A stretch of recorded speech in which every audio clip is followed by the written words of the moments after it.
ताज्या घडामोडी पाहिजेत तर मग आपल्या C24 या यूट्यूब चॅनलला लाईक करा, शेअर करा, सबस्क्राईब करा आणि बेल आयकॉनवरती क्लिक करायला विसरू नका. गोवंश जातीची जनावरं कत्तल करण्यासाठी भरधाव वेगामध्ये छत्रपती संभाजीनगरला घेऊन जाणारा अशोक लेलँड बडा दोस्त टेम्पो हा नेवासा बसस्थानकाच्या जवळ पलटी होऊन अपघात झाल्याची घटना शुक्रवारी रात्री 10:30च्या सुमारास घडली आहे.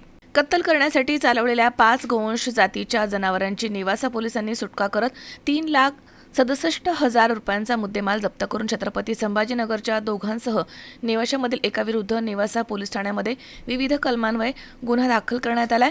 अशोक लेलँड पलटी झाल्याची माहिती मिळताच नेवासा पोलीस स्टेशनच्या अधिकाऱ्यांसह कर्मचाऱ्यांनी तसेच शहरामधील तरुणांनी घटनास्थळी धाव घेतली आणि टेम्पोमधील गोवंश जातीची जनावरं बाहेर काढून अशोक लेलँड टेम्पोला लागलेली आग विझवण्यात आली आणि टेम्पो बाजूला घेण्यात आला. त्यानंतर टेम्पो चालकास पोलिसांनी ताब्यात घेतलं. त्यावेळी त्याचं नाव विचारलं असता त्यानं त्याचं नाव रईस युन्नरा सय्यद आणि त्याच्यासोबतचा एक इसम पळून गेला आहे. ते इसमाचे नाव हे सज्जाद असं सांगितलंय.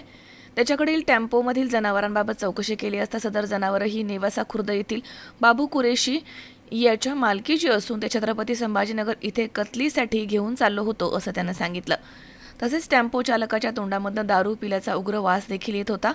यावेळी जमाव जमू लागल्यानं सदर चालकास ताब्यात घेऊन पोलीस नाईक संदीप बडे यांच्यासोबत पोलीस स्टेशनला नेण्यात आलं. त्यानंतर टेम्पोमधील गोवंश जनावरांना सुरक्षित पोलीस स्टेशनच्या आवारामध्ये आणून चारा पाणी करून रात्रभर बांधून ठेवण्यात आलं होतं. त्यानंतर शनिवारी सकाळी गोशाळेमध्ये त्यांना पाठवण्यात आलंय. घटनेची माहिती मिळताच नेवासा पोलीस स्टेशनचे पोलीस निरीक्षक महेश पाटील, पोलीस कॉन्स्टेबल भारत बोडखे तसेच DN शिंदे, संदीप बडे, श्रीनाथ गवळी यांच्यासह नेवासा शहरामधील तरुण या ठिकाणी उपस्थित होते. शंकर नाबदे, C24 नेवासा.